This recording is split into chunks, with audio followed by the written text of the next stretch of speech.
Episode 12 of Bon Appétit and Majesty begins with Gongil saving Ji-young with the help of his jester friends, who also happen to be fighters. He tells her that Jae-san is leading a revolt against the king. At the palace, Jae-san continues his killing spree, including Minister Han Min-seong and his colleagues. He then goes to Queen Ja-hun and tells her that Yi-hyun is the one who has shed all this blood. He then tells her that Prince Jin-myung should take the throne, meaning to hold the coronation the very next morning. Meanwhile, Soo-hyuk and Yi-hyun managed to survive the battle in the forest. The next morning, Jae-san's people spread lies about Yi-hyun's murderous spree in the palace. Now Prince Jin-myung is officially crowned here, and the news reaches Ji-young and Gongil as well, who are in hiding. Gongil decides to keep looking for news, and before he leaves, Ji-young gives him the charm that Yi-hyun once bought for her. To everyone's shock, a bloodied up Yi-hyun turns up at the palace and asks to speak to Jae-san alone. Now Yi-hyun reveals that he decoded Tong Bailong's warning and realised that Jae-san was planning something. Now Yi-hyun says he will take responsibility and accept being dethroned if Jae-san promises to uphold Jin-myung's reign. Jae-san agrees, but Yi-hyun knows this is a lie. Now Yi-hyun is sent to jail, where Jae-san allows him to keep his version of the Mangun Rock. Now Yi-hyun writes the inscription on the last page, which Ji-young read way back in episode 1. Gongil then drops Ji-young's butterfly charm into his cell, so Yi-hyun knows she is still alive. Gongil takes the news to Ji-young, telling her that the king is set to be exiled. Ji-young knows from her knowledge of this time period that Yi-hyun dies soon after being exiled. She tells Gongil they must save him. As Yi-hyun is sent away, Prince Jae-san decides to kill him anyway. As Yi-hyun is taken through the streets, Ji-young manages to meet him amidst the crowd of the townspeople. She tells him to stay strong, and the guards take Yi-hyun to the forest and are about to kill him when Soo-hyuk and a group of soldiers jump out from the woods and save him. Soo-hyuk hands him his sword back just as Jae-san arrives with his own set of men. Ji-young and Gongil arrive with more reinforcements for Yi-hyun, including all of Ji-young's kitchen staff.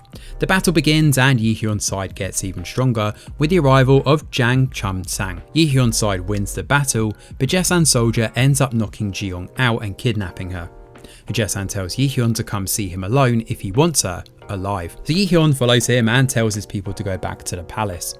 Gongil, Soo-hyuk and the others do so and overtake Jae-san's soldiers and ministers. Gongil even gets his revenge by killing Consort Kang. When Yi-hyun finally reaches Jae-san, he sets 3 soldiers on Yi-hyun. In the middle of the fight, one of the soldiers rips Yi-hyun's clothes and the Mangun Rock falls out. Ji-young uses a piece of glass to get out of her bonds and is rushing towards Yi-hyun when she sees the book. She realises that Yi-hyun is the one who wrote it in the first place. One of the soldiers attacks Ji-young and Yi-hyun throws his sword at the man to save her, but he's now weaponless and in front of Jae-san, who raises his own sword. Ji-young runs and takes the attack herself, while Yi-hyun knocks Jae-san out after this, but by then Ji-young is dying. She tells Yi-hyun she loves him and she didn't really want to leave. A few moments later, she passes out. The Mangun Rock begins to glow, his words turn golden and lift Ji-young off the ground, eventually pulling her inside. She and the book both disappear, and after she's gone, Jae-san attacks Yi-hyun again, and this time Yi-hyun kills him.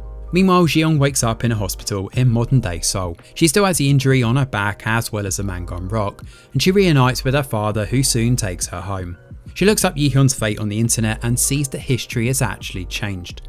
The record no longer says Yi-hyun died, but that he went missing. She tries to read the inscription on the Mangun Rock again, but it doesn't work.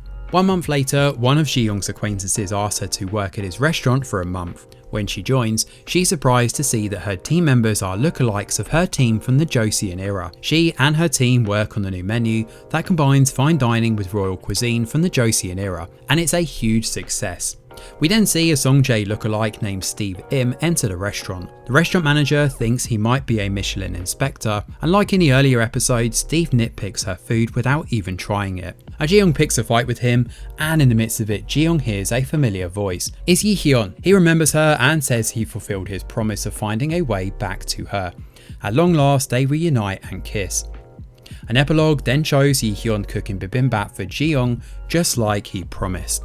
Well, episode 12 brings Bon Appétit or Majesty to a close, and if there's ever been a K-drama that needed 16 episodes rather than 12, it is 100% this one. I know that 12 episodes is the new vogue in the Korean drama world, but this is a perfect example of why sometimes more episodes work to flesh out the characters and the story in a more concise way. Having said that, it has been a great ride, and this episode gives our couple the happy ending they deserve.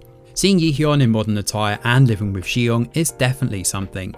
And the bibimbap brings the story full circle, which is a nice touch. However, the finale wrapped things up in quite the rush. Jaesan's rebellion swiftly takes over the palace, but somehow Yi-hyun is able to take it down just as quickly. There's not much explanation about the different troops or where Yi-hyun finds loyal soldiers to back him up. All of the political manoeuvring is a bit airy-fairy too, lacking the substance and details that make such stories feel authentic. In fact, this quality remains all the way through to the end. There's no explanation for why the Mangun rock lights up just when Ji-young is injured, or why it can't take her back. Worst of all, Yi-hyun refuses to explain how he got to modern day Seoul in the first place. With a magical object like the Mangun rock in a story, it can't have been too hard to come up with a means for Yi-hyun to time travel, and yet the writers have decided to leave us hanging instead, for a season 2, maybe? Hopefully, please? But to be fair, there are too many loose ends here. Are Ji-young's new teammates lookalikes, descendants, or reincarnations of her old team? What happened to her job in France? How did she even end up in the hospital? If this drama had gotten the full 16 episodes like I mentioned earlier, we could have gotten a more intriguing political drama, as well as a more heartfelt and romantic reunion. Unfortunately, the ending is a tad disappointing all things considered, especially because the rest of this drama has been great fun. Can you imagine watching Yi-hyun come to terms with modern life? All in all, it's hard not to think we've been robbed. Still, Bon Appétit and Majesty has been great fun, even with this slightly dampened ending. Thanks for watching, and do let us know your thoughts in the comments below.